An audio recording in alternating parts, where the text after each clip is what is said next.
শরদিন্দু বন্দ্যোপাধ্যায় সৃষ্ট বাংলা সাহিত্যের অন্যতম জনপ্রিয় গোয়েন্দা চরিত্র হল ব্যোমকেশ বক্সী। চরিত্র হিসাবে ব্যোমকেশ বক্সীর আবির্ভাব হয় সত্যান্বেষী গল্পে। 1331 বঙ্গাব্দে কলকাতার চীনাবাজার অঞ্চলে পরপর কয়েকটি খুনের ঘটনার কিনারা করতে বেসরকারি ডিটেকটিভ ব্যোমকেশ বক্সী পুলিশ কমিশনারের অনুমতি নিয়ে অতুল চন্দ্র মিত্র ছদ্মনামে এই অঞ্চলে এক মেসে বসবাস শুরু করিয়াছিলেন। এই মেসে তার অন্য ঘরের ভাড়াটিয়া অজিত বন্দ্যোপাধ্যায়ের কলমে ব্যোমকেশের অধিকাংশ গোয়েন্দা গল্পগুলি লিখিয়াছিলেন। আজকের গল্প মাকড়সার রস। ব্যোমকেশকে একরকম জোর করিয়াই বাড়ি হইতে বাহির করিয়াছিলাম। গত 1 মাস ধরিয়া সে একটি জটিল জালিয়াতের তদন্তে মনোনিবেশ করিয়াছিল। একগাদা দলিলপত্র লইয়া রাত দিন তাহার ভিতর হইতে অপরাধীর অনুসন্ধানে ব্যাপৃত ছিল এবং রহস্য যতই ঘনীভূত হইতেছিল ততই তাহার কথাবার্তা কমিয়া আসিতেছিল। লাইব্রেরি ঘরে বসিয়া নিরন্তর এই শুষ্ক কাগজপত্রগুলো ঘাঁটিয়া তাহার শরীরও খারাপ হইয়া পড়িতেছিল দেখিতেছিলাম। কিন্তু সে কথার উল্লেখ করিলে সে বলিত, না, বেশ তো আছি।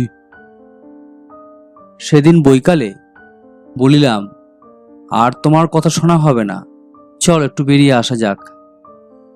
দিনের মধ্যে অন্তত 2 ঘন্টাও তো বিশ্রাম দরকার। কিন্তু নয়, চলো লেকের দিকে। 2 ঘন্টায় তোমার জালিয়াত পালিয়ে যাবে না।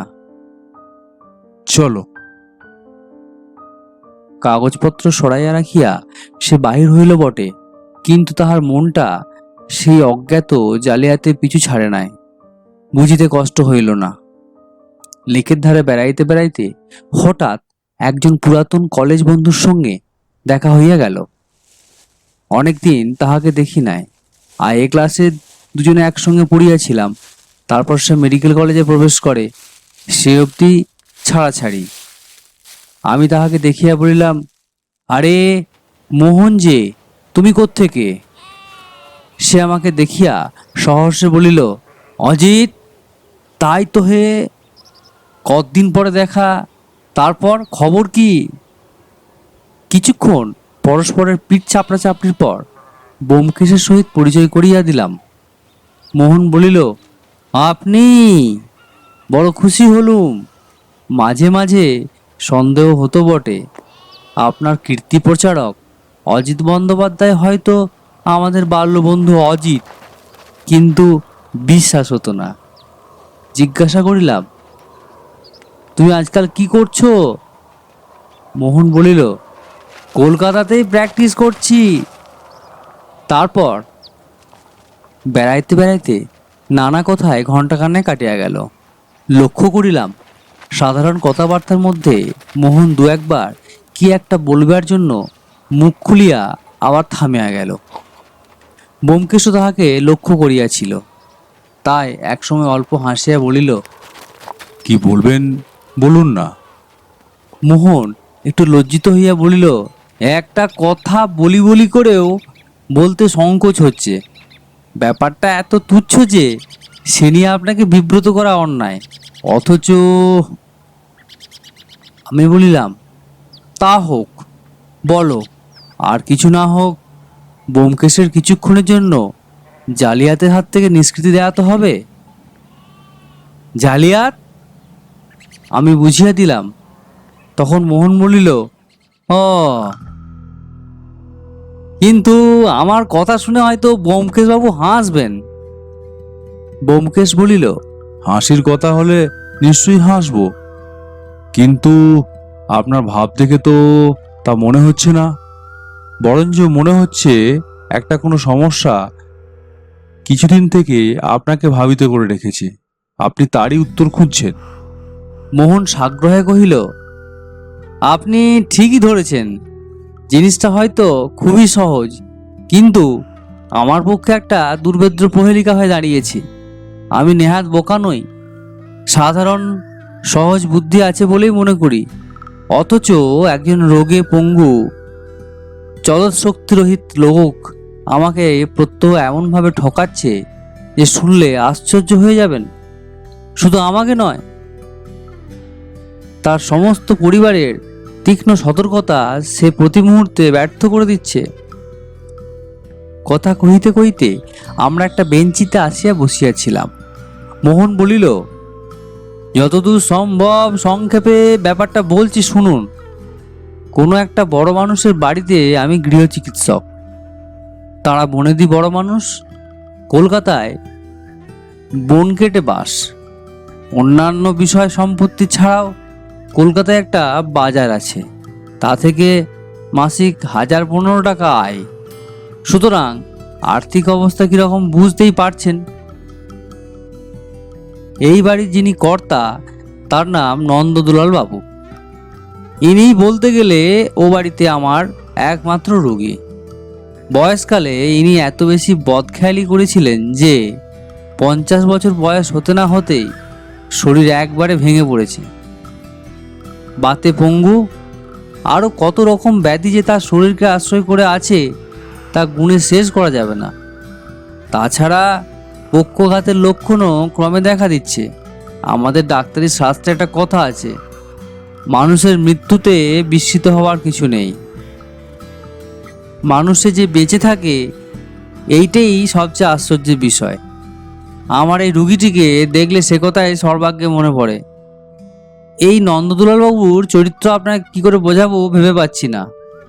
কটুভাষী, সন্দিগ্ধ, কুটিল, হিংসাপরায়ণ, এক কথায় এমন ইতর নীচ স্বভাব আমি আর কোনোদিন দেখিনি। বাড়িতে স্ত্রী, পুত্র, পরিবার সব আছে, কিন্তু কারোর সঙ্গে সদ্ভাব নেই। তাঁর ইচ্ছা যৌবনে যে উচ্ছৃঙ্খলতা করিয়ে বেরিয়েছেন এখনো তাই করে বেড়াবেন, কিন্তু প্রকৃতি বাদ সেধেছেন, শরীরে সে সামর্থ্য নেই। এই জন্য পৃথিবী শুদ্ধ লোকের উপর দারুণ রাগ আর ঈর্ষা, যেন তার এই অবস্থার জন্য তাঁরাই দায়ী। সর্বদা ছল খুঁজে বেড়াচ্ছেন কি করে কাকে জব্দ করবেন। শরীরে শক্তি নেই, বুকের গোলমালও আছে, তাই ঘর ছেড়ে বেরোতে পারেন না। নিজের ঘরে বসে বসে কেবল বিশ্বব্রহ্মাণ্ডের উপর কদর্য গালাগাল বর্ষণ করছেন, আর দিস্তে দিস্তে কাগজে অনবরত লিখে চলেছেন। তার এক খেয়াল যে তিনি একজন অদ্বিতীয় সাহিত্যিক, তাই কখনো লাল কালিতে কখনো কালো কালিতে তার লিখে যাচ্ছেন। সম্পাদকের ওপর ভয়ঙ্কর রাগ। তার বিশ্বাস সম্পাদকেরা কেবল শত্রুতা করেই তার লেখা ছাপে না। আমি কৌতূহলী হইয়া জিজ্ঞাসা করিলাম, কি লেখেন? গল্প কিংবা আত্মচরিত হতে পারে। একবার মাত্র সে লেখার উপর আমি চোখ বুলিয়েছিলাম, তারপর আর সেদিকে তাকাতে পারিনি। সে লেখা পড়বার উপর গঙ্গা স্নান করলেও মন পবিত্র হয় না। আজকালকার যারা তরুণ লেখক সে গল্প পড়লে তাদেরও বোধ করি দাঁত কপাটে লেগে যাবে। ব্যোমকেশ ঈষৎ হাসিয়া বলিল, চরিত্রটি যেন চোখের সামনে দেখতে পাচ্ছি, কিন্তু সমস্যাটা কি? মোহন আমাদের দুজনকে দুটো সিগারেট দিয়া একটি নিজে ধরাইয়া বলিল, আপনারা ভাবছেন এমন গুণবান লোকের আর কোনো গুণ থাকা সম্ভব নয়, কেমন? কিন্তু তা নয়, এর আরও একটি মস্ত গুণ আছে। এর শরীরের উপর উনি এক অদ্ভুত নেশা করেন। সিগারেটে গোটা দুই টান দিয়া বলিল, ব্যোমকেশ বাবু, আপনি তো এই কাজের সমাজের নিকৃষ্ট লোক নিয়ে আপনাকে কাজ কারবার করতে হয়। মদ, গাঁজা, চন্ডু, কোকেন ইত্যাদি অনেক রকম নেশায় মানুষকে করতে দেখে থাকবেন, কিন্তু মাকড়সার রস খেয়ে কাউকে নেশা করতে দেখেছেন কি?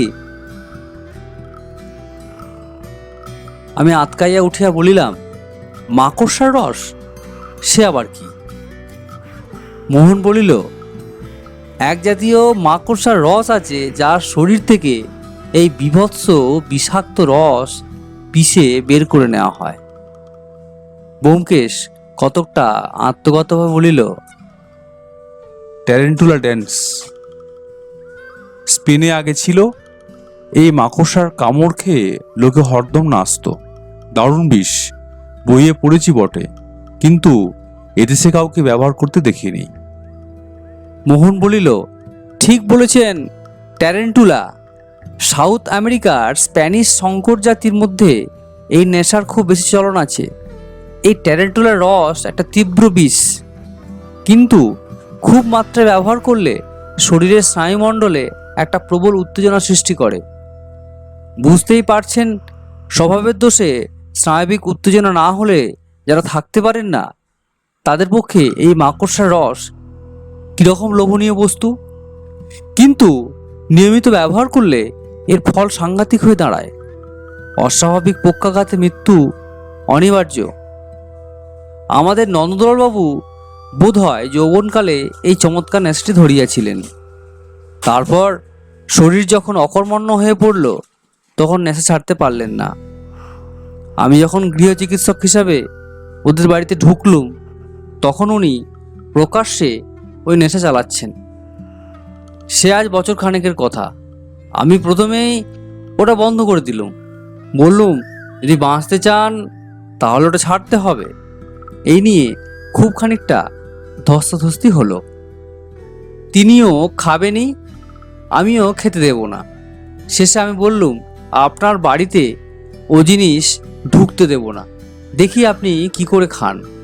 তিনিও কুটিল হেসে বললেন, আচ্ছা তাই নাকি, আমিও খাবো, দেখি তুমি কি করে আটকাও। যুদ্ধ ঘোষণা হয়ে গেল। পরিবারের আর সকলে আমার পক্ষে ছিলেন, সুতরাং সহজেই বাড়ির চারিদিকে কড়া পাহারা বসিয়ে দেয়া গেল। তাঁর স্ত্রী, ছেলেরা পালা করে তাকে পাহারা দিতে লাগলেন, যাতে কোনো ক্রমে সে বিষ তার কাছে পৌঁছতে না পারে। তিনি নিজে একরকম চলৎশক্তিহীন। বাড়ি থেকে বেরিয়ে সে জিনিস সংগ্রহ করবেন সে ক্ষমতা নেই। আমি এইভাবে তাকে আগলাবার ব্যবস্থা করে দিয়ে বেশ একটু আত্মপ্রসাদ অনুভব করতে লাগলাম। কিন্তু কিছুতেই কিছু হলো না। এত কড়াকড়ি সত্ত্বেও বাড়িসুদ্ধ লোকের নজর এড়িয়ে তিনি নেশা করতে লাগলেন। কোথা থেকে সে জিনিস আমদানি করেছেন এ ধরতে পারলাম না। প্রথমটা আমার সন্দেহ হলো, হয়তো বাড়িরই কেউ লুকিয়ে তাকে সাহায্য করছে। তাই একদিন আমি নিজে সমস্ত দিন পাহারায় রইলাম। কিন্তু আশ্চর্য মশাই, আমার চোখের সামনে তিনবার সেই বিষ খেলেন। আমি নাড়ি দেখে বুঝলুম, অথচ কখন খেলেন ধরতে পারলুম না। তারপর তার ঘর আঁতিপাতি করেছি, তার সঙ্গে বাইরের লোকে দেখা করা একেবারে বন্ধ করে দিয়েছি, কিন্তু তবু তার মৌতাত বন্ধ করতে পারিনি। এখনো সমভাবে সে ব্যাপার চলছে। এখন আমার সমস্যা হয়ে দাঁড়িয়েছে এই যে, লোকটা ওই মাকড়সার রস পায় কোত্থেকে, এবং পেলেও সকলের চোখে ধুলো দিয়ে খায় কি করে। মোহন চুপ করিল। ব্যোমকেশ শুনিতে শুনিতে অন্যমনস্ক হইয়া পড়িয়াছিল কিনা বলিতে পারি না। মোহন শেষ করিতে সে উঠিয়া দাঁড়াইয়া বলিল, অজিত, আজ বাড়ি চলো। একটা কথা মাথায় এসছে, যদি তা ঠিক হয় তাহলে। বুঝিলাম সেই পুরনো জালিয়াত আবার তাহাকে চাপিয়া ধরিয়াছে। মোহন এতক্ষণ যে বকিয়া গেল, তাহার শেষের দিকের কথাগুলো হয়তো তাহার কানে যায় নাই। আমি একটু অপ্রতিভভাবে বলিলাম, মোহনের গল্পটা বোধ হয় তুমি ভালো করে শোনোনি। বিলক্ষণ শুনেছি বই কি, সমস্যাটা খুব মজার, কৌতূহল হচ্ছে, কিন্তু এখন কি আমার সময় হবে? আমি একটা বিশেষ শক্ত কাজে। মোহন মনে মনে বোধ হয় একটু ক্ষুণ্ণ হইল, কিন্তু সে ভাব গোপন করিয়া বলিল, তবে কাজ নেই, থাক। আপনাকে এইসব তুচ্ছ ব্যাপারে মাথা ঘামাতে অনুরোধ করা অবশ্য অনুচিত, কিন্তু কি জানেন, এর একটা নিষ্পত্তি হলে হয়তো লোকটার প্রাণ বাঁচাতে পারা যেত। একটা লোক যত বড়ই পাপিষ্ঠই হোক, বিন্দু বিন্দু বিষ খেতে খেয়ে আত্মহত্যা করছে, চোখের সামনে দেখছি, অথচ নিবারণ করতে পারছি না। এর চেয়ে দুঃখের বিষয় আর কি হতে পারে? ব্যোমকেশ একটু লজ্জিত হইয়া বলিল, আমি করব না বলিনি তো। এই ধাঁধার উত্তর পেতে হলে ঘন্টা দুয়েক ভাবতে হবে, আর একবার লোকটিকে দেখলেও ভালো হয়, কিন্তু আজ বোধহয় তা পেরে উঠব না। নন্দদুলাল বাবুর মতো অসামান্য লোককে কিছুতেই মরতে দেওয়া যেতে পারে না। সে আমি দেবও না, আপনি নিশ্চিন্ত থাকুন। কিন্তু এখনই আমায় বাসায় ফিরতে হচ্ছে। মনে হচ্ছে জালিয়াত লোকটাকে ধরে ফেলেছি, কিন্তু একবার কাগজগুলো ভালো করে দেখা দরকার। সুতরাং আজকে রাতটা নন্দদুলালবাবু নিশ্চিন্ত মনে বিষ পান করে নিন, কাল থেকে আমি তাকে জব্দ করে দেব। মোহন হাসিয়া বলিল, বেশ, কালই হবে। কখন আপনার সুবিধা হবে বলুন, আমি কার পাঠিয়ে দেব। ব্যোমকেশ একটু চিন্তা করিয়া বলিল, আচ্ছা, এক কাজ করা যাক, তাতে আপনার উৎকণ্ঠাও অনেকটা লাঘব হবে। অজিত আজ আপনার সঙ্গে গিয়ে দেখে শুনে আসুক, তারপর ওর মুখে সব কথা শুনে আজ রাত্রেই কিংবা কাল সকালে আমি আপনার ধাঁধার উত্তর দিয়ে দেব। ব্যোমকেশের বদলে আমি যাইব। ইহাতে মোহনের মুখে যে নিরাশার ভাব ফুটিয়া উঠিল, তাহা কাহারও চক্ষু এড়াইবার নয়। ব্যোমকেশ তাহা দেখিয়া হাসিয়া বলিল, আপনার বাল্যবন্ধু বলেই বোধহয় অজিতের উপর আপনার তেমন ইয়ে নেই। কিন্তু হতাশ হবেন না, সৎসঙ্গে পড়ে ওর বুদ্ধি এখন এমনই ভীষণ তীক্ষ্ণ হয়ে উঠেছে যে তার দু একটা দৃষ্টান্ত শুনলে আপনি অবাক হয়ে যাবেন। হয়তো ও নিজেই আপনার এই ব্যাপারে সমস্ত রহস্য উদ্ঘাটিত করে দেবে। আমাকে দরকার হবে না। এত বড় সুপারিশেও মোহন বিন্দুমাত্র উৎসাহিত হইল না। রুই কাতলা ধরিবার আশায় ছিপ ফেলিয়া যাহারা সন্ধ্যাকালে পুঁটি মাছ ধরিয়া গৃহে প্রত্যাবর্তন করে, তাহাদের মতো মুখ ভার করিয়া সে বলিল, অজিতই চলুক তাহলে, কিন্তু ও যদি না পারে? হা হা হা, সে আর বলতে, তখন তো আমি আছি।